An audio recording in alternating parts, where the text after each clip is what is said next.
Nesse vídeo aqui eu vou listar 3 razões pelas quais Medvedev ganhou do Alcaraz na semifinal do US Open e foi para o final enfrentar o Djokovic. Eu estava na dúvida sobre qual vídeo eu postava aqui no canal essa semana. Uma análise do Medvedev contra o Alcaraz pela semifinal ou da final entre Djokovic e Medvedev. Decidi fazer algo que raramente eu faço. Quebrei o vídeo em 2, vou postar um na terça, que é esse que você está vendo, e o outro na quinta-feira. Então, quinta-feira, eu vou listar as 3 razões pelas quais o Djokovic venceu a final do US Open contra o Medvedev. Mas hoje vamos falar da semifinal, essa vitória do Medvedev que surpreendeu a muita gente, inclusive eu, que coloquei o Alcaraz como favorito para ir para a final e ser campeão do US Open. Mas o Medvedev fez uma das melhores apresentações da sua carreira para vencer o espanhol e chegar na final.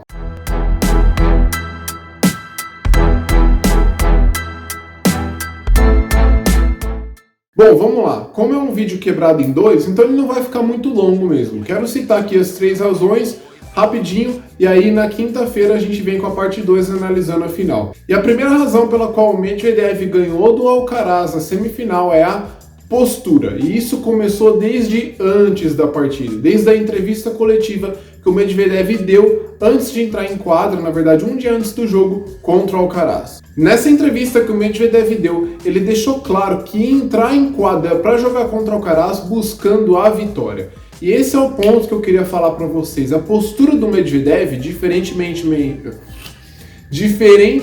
de outros jogadores que enfrentam o Alcaraz, não foi de simplesmente entrar em quadra e vou ver o que eu consigo fazer, vou tentar ganhar um set, vou tentar ir levando, ver se ele joga mal. Não, o Medvedev falou na entrevista: eu já fui campeão de Grand Slam, eu já ganhei desse jogador outras vezes, já ganhei de grandes jogadores e tenho sim tênis para ganhar dele. E essa postura dele um dia antes do jogo se refletiu em quadra. O Medvedev jogou com muita personalidade do primeiro até o último ponto. Isso permitiu a ele confiar que podia sim ganhar. E por isso foi fundamental para ele conseguir essa vitória. Trazendo aqui para o nosso nível, você entrar em quadra confiando que você pode ganhar, a sua chance vai ser sempre maior de no fim conseguir realmente ganhar, do que se você entrar em quadra para simplesmente, o cara é melhor do que eu, vou ver o que eu consigo fazer. Ainda mais se o seu nível for parecido com o dele. Como eu disse, o Alcaraz era favorito para ganhar no Medvedev? Era, mas o Medvedev é um jogador que tem tênis sim e tem currículo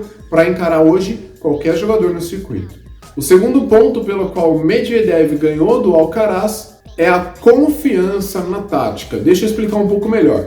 Medvedev jogando muito conseguiu ganhar o primeiro set e o segundo set, e a gente sabe que o Alcaraz também não estava num dos melhores dias dele, estava jogando sim uns 80% do potencial. E aí no terceiro set o Alcaraz consegue uma quebra de saque para cima do Medvedev e fecha o terceiro set. Ou seja, 2-1 para o Medvedev, só que o estádio inteiro, quem estava assistindo o jogo pela TV pensava: putz, começou a grande virada do Alcaraz, agora ele encontrou o caminho para vencer. Mas o Medvedev, ele não cometeu o erro de, mesmo ganhando de 2-1, mudar completamente sua tática só porque o Alcaraz ganhou um set. Na verdade, ele manteve a mesma postura, manteve a mesma estratégia de tirar os ângulos, abrir a quadra para a esquerda do Alcaraz, enfim, não estou aqui para falar muito dessa parte tática, mas o ponto é, o Medvedev manteve-se no jogo, ele não deixou o Alcaraz crescer para cima dele, não deixou a atmosfera deixar ele com medo, ele confiou na estratégia que ele tinha traçado com o treinador dele no vestiário um dia antes da partida, confiou que aquilo tinha dado certo, 2 sets, que ele ainda estava na frente do placar, que ele precisava só de mais um set para fechar a partida. Trazendo aqui para o nosso nível, se você está ganhando um jogo e o seu adversário ele começa a virar, claro, pode ser que você tenha que fazer algum ajuste aí no seu jogo, né? Ele não começou a ganhar à toa. Mas se você realmente confia na estratégia que você traçou, se você sabe aonde você errou, nesse ponto que você perdeu, você pode sim manter e confiar naquilo que você estava fazendo, igual o Medvedev fez. E por último, a terceira razão pela qual o Medvedev ganhou do Alcaraz é a leitura. E eu fiquei impressionado com a entrevista que o Medvedev deu no fim da partida. Ele foi muito consciente daquilo que a gente, vendo de fora, estava vendo da partida. É muito mais fácil, né, pelo menos na minha opinião, você lê uma partida taticamente olhando de fora, seja da arquibancada ou vendo pela TV mesmo, entender o que está acontecendo. Claro, às vezes quando você está jogando, você está ali de cabeça quente, o seu corpo está cansado, você não consegue fazer uma leitura muito boa, tática e até de momento, de mental, do que está acontecendo na partida.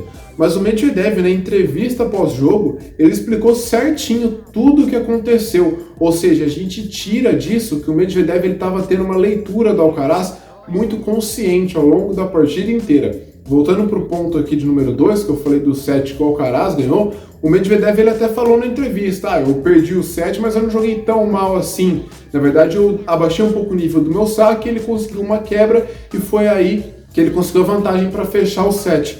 Explicou certinho por que ele saiu atrás, perguntaram para ele por que ele foi pro primeiro saque, no segundo saque, quando ele tinha um match point, e não foi simplesmente porque ele é louco e decidiu fazer isso, ele deu uma explicação, falou que o Alcaraz estava fugindo para bater forehand, então o primeiro saque, se ele encaixasse no backhand, com certeza o Alcaraz ele ia atrasar, ia errar, ele ia fechar a partida, ou seja, o Medvedev explicou certinho tudo o que aconteceu na partida. De novo, significa que ele estava tendo uma leitura do Alcaraz muito boa. Inclusive por isso que ele manteve a estratégia no quarto set. Mesmo tendo perdido o terceiro set, ele soube ler o adversário, soube aonde ele errou, soube que a estratégia que ele tinha traçado era bom ele continuar porque estava dando certo, ele só tinha alguns ajustes ali para fazer, no caso o saque, para ele conseguir fechar a partida. Ele só conseguiu fazer isso porque ele estava de olho em tudo que estava acontecendo do outro lado da quadra. Como eu falei, o Medvedev é um dos jogadores que faz isso melhor no circuito. Não à toa, é um dos 3 melhores jogadores no mundo hoje. Se você gostou desse vídeo, então quinta-feira eu vou lançar 3 razões pelas quais o Djokovic venceu o Medvedev na final do US Open. Até lá!